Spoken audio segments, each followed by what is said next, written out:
ATC Lahore کا 9 مئی کے 2 cases میں شاہ محمود قریشی کو رہا کرنے کا حکم عدالت نے سپرنٹنڈنٹ جیل کو ملزم کی رہائی کا مراسلہ جاری کر دیا، جس میں یہ کہا گیا ہے کہ ملزم شاہ محمود قریشی کسی اور مقدمے میں مطلوب نہیں تو رہا کیا جائے۔ راحت بیکری کے باہر جلاؤ گھیراؤ اور تھانہ شادمان جلاؤ گھیراؤ کے مقدمے میں رہائی کا مراسلہ جاری کیا گیا۔ ATC لاہور کا 9 مئی کے 2 کیسز میں شاہ محمود قریشی کو رہا کرنے کا حکم عدالت نے سپرنٹنڈنٹ جیل کو ملزم کی رہائی کا مراسلہ جاری کر دیا۔ لاہور سے محمد اشفاق ہمیں جوائن کریں گے۔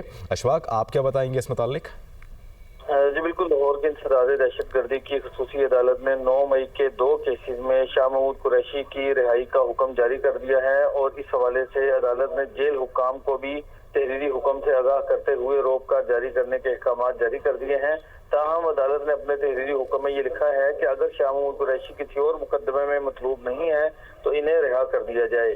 عدالت نے راحت بیکری کے باہر پولیس کی گاڑیاں جلانے کے مقدمے اور تھانہ شادمان کو نظر آتش کرنے کے مقدمے میں شاہ محمود قریشی کو بری کرنے کے احکامات جاری کیے تھے، تو اب اس فیصلے پر عمل درآمد کرتے ہوئے عدالت نے شاہ محمود قریشی کو ان دونوں کیسز میں رہا کرنے کے احکامات جاری کر دیے ہیں۔ بہت شکریہ اشفاق، آپ اپڈیٹ کر رہے ہیں۔